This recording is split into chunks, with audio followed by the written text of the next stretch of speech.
Different feeling o experience ba ang pagiging Sangre for the first time noon versus now na nagbabalik kayo?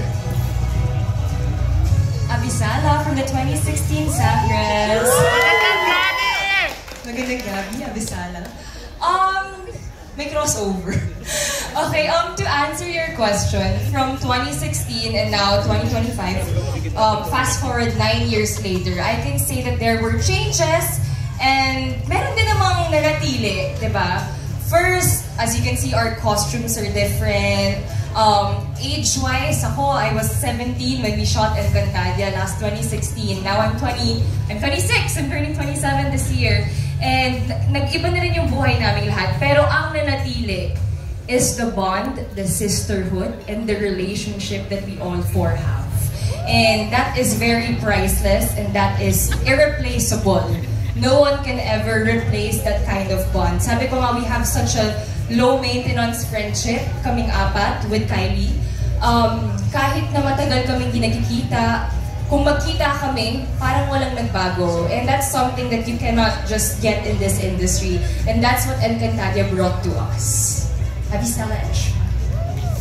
Thank you, Ms. Gabby. Sorry. Next question. Ito, mayroon to. Advice to the new Sangres in terms of what you wish you had done when you played the role. Siguro masasabi ko, alam naman po ng nakararami na dito po ako nagsimula. Dito po nila ako nakilala bilang si Danaya at bilang si Sanya Lopez. Ito po ang Encantadia.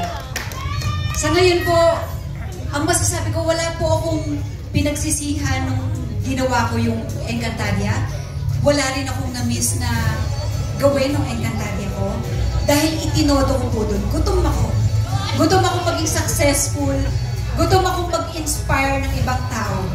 At literal na gutom. At gutom rin po talaga kami. Pero totoo po yun, sinabi ni Gabby kanina na yung bond namin, walang makakapagbago noon. Hanggang ngayon, ganun pa rin yung samahan namin.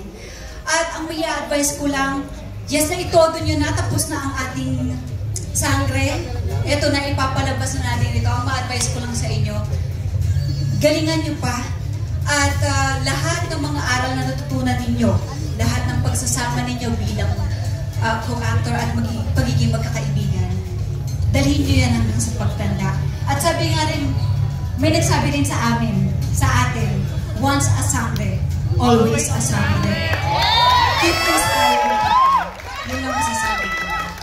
Thank you, Ms. Faith. Next question for Ms. Liza. Sanya po. Abisala pa. Pashnea. For Ms. Liza, what message do you have for long-time Encantadics and new viewers discovering the world of Encantadia for the first time? Ngayon pa lang nakikita ko yung mga Encantadics na nandito sa harapan namin. Tuwang-tuwa po ako at maraming salamat sa pagbibigay niyo ng chance sa amin in 2016. Maraming salamat sa pagtanggap niyo. At sa mga bagong henerasyon ng mga Encantadics, nasan kayo? Nasan kayo? Nasa likod, ayan. Ang mga susuporta sa mga bagong henerasyon ng Sangre. Umpisa pa lang to ng kung anong tatanggapin niyo. Hindi pa natatapos ang kwento ng Encantadia. At sana magpatuloy ito hanggang sa mga susunod na taon dahil ang Encantadia ay parte ng Filipino culture at maraming aral tayong makukuha dito. Yung values ng Encantadia ay sana po ay ipagpatuloy po natin. So maraming salamat at sana suportahan niyo itong Encantadia Chronicles Sangre gaya ng pagsuporta niyo sa mga nakaraang Encantadia. Thank you, Ms. Liza, Ms. Gabby, and Ms. Sanya.